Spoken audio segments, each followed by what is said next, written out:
If you're like me, you've watched a lot of YouTube videos, read blogs, and just seen a lot of talking about pending food shortages and a food apocalypse coming. So, you know how much I hate media hysteria, false news, and clickbait. So is that what this is? Or is there a pending food disaster? See what I found in my research. Well, we all saw recently about the French fry scare.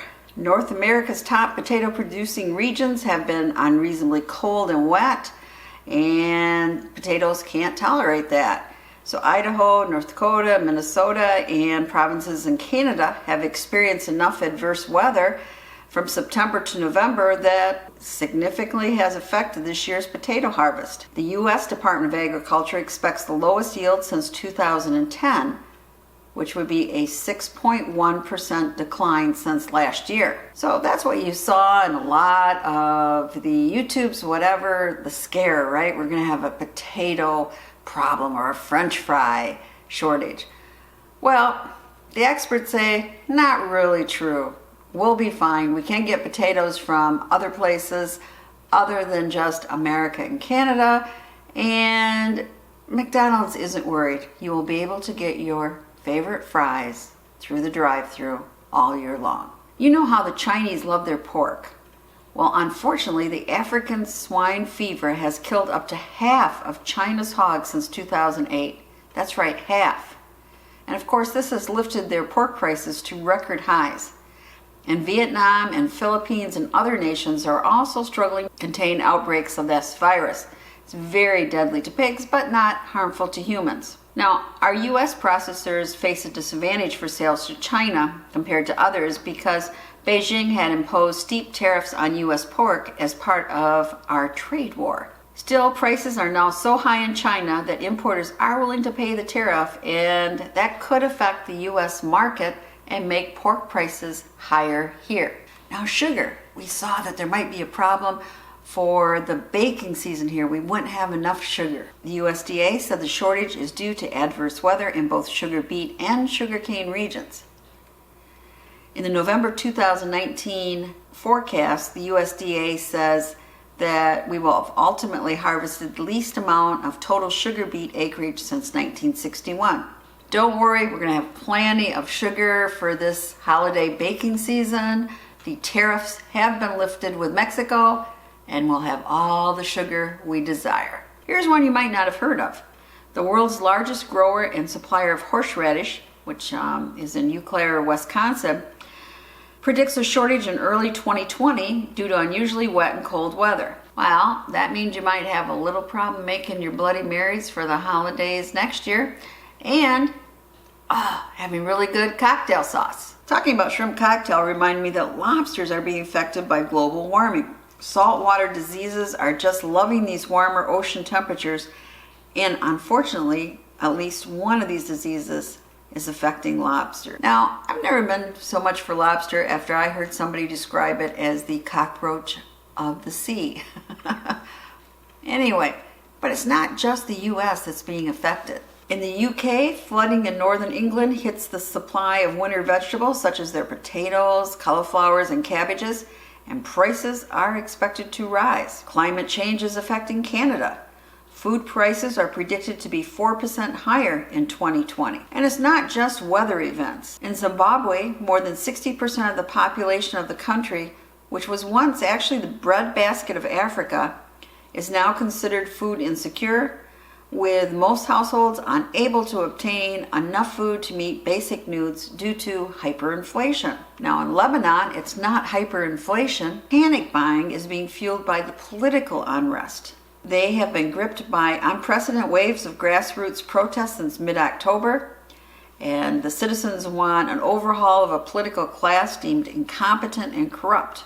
As a result, rumors of an upcoming shortage of food staples and additional price hikes has caused all their supermarkets to have been hit by panic buying. And we gotta remember the one scare we've been hearing about for a long time. The number of pollinators, a group composed roughly 20,000 flying creatures, is shrinking rapidly worldwide. That's not just bees, but it can also be butterflies and other insects too. And as any home gardener knows, bees are important for pollination and some of those other little insects. So that has been a scare for some time. As a home gardener, I know pollinators are very important.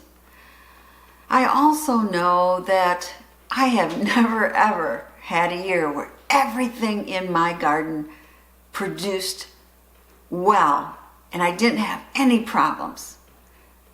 Yep, not once. Maybe some of you have, but usually there's always one plant that seems to do so much better than the year before and another one like, what's wrong? I'm hardly getting any tomatoes or whatever.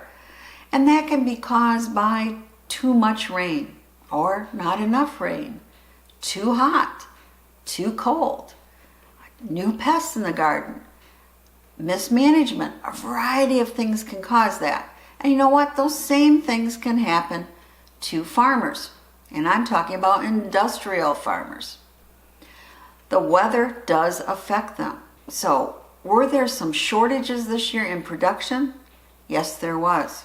But this isn't the first time. Weather has affected us for a long, long time. In 2012, heat and drought in the United States slashed national corn, soybean, and other crop yields by up to 27%.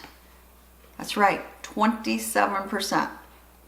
Now, most of us, unless we were growing those crops, don't remember 2012. Don't remember the shortages. Don't remember problems. Don't remember price increases. Because these things happen regularly. Weather happens. So does this mean we should get out and say, oh, there's going to be a shortage, it's a food apocalypse? Well, I think in the short term, no, it does not.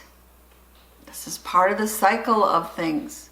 Now, if I lived in a third world country, this could be much more concerning. But in the United States, we are blessed with a lot of land that we aren't even using to grow crops. Weather, sure, it'll affect things, but we will get by. I mean, what would happen if we couldn't have French fries for a year? Well, maybe our heart health would be a lot better. It's not the end of the world.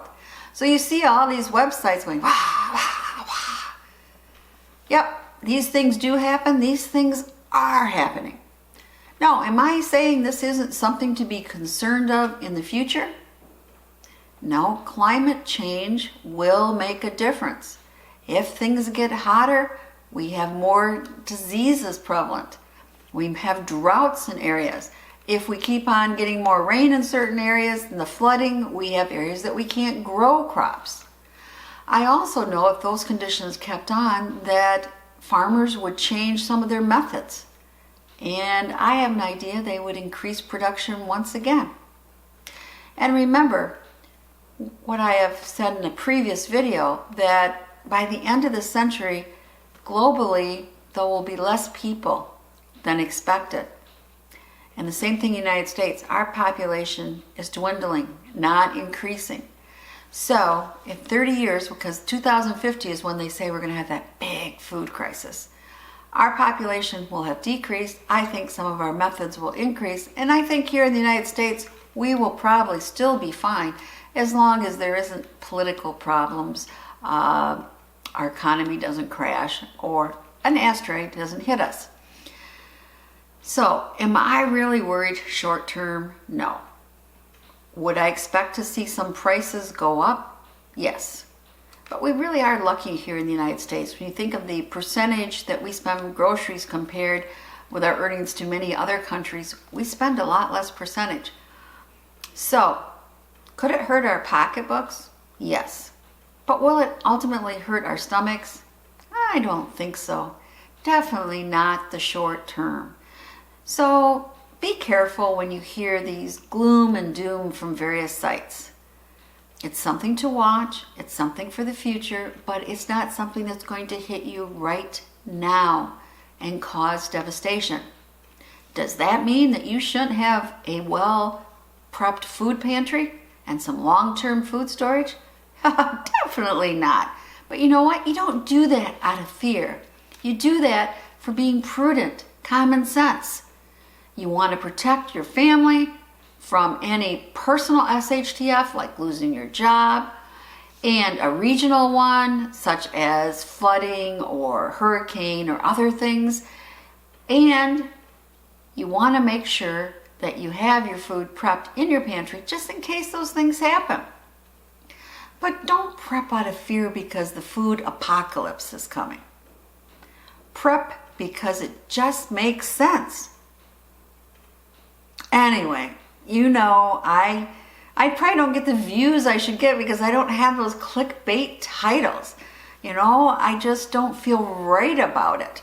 I think we have to not inspire fear in people, inspire knowledge and wanting a thirst for knowledge to learn more about something. I was just reading where in England they're having a problem with a lot of young people having increased depression because over there that climate change, or there's a name for the revolution, whatever, is much more prevalent, much more revolutionary, and it's all doom and gloom. So a lot of young people are saying, whatever, the world's not going to be here when I'm older anyway, so what does it matter? They get depressed, they might get suicidal, and other things happen. You know, we got to think about it. If we keep having doom and gloom all the time on the news and everything else, what does that, you know, it permeates down to our young people. And instead of thinking the world is their oyster, they just think, what does it matter? I have no future anyway.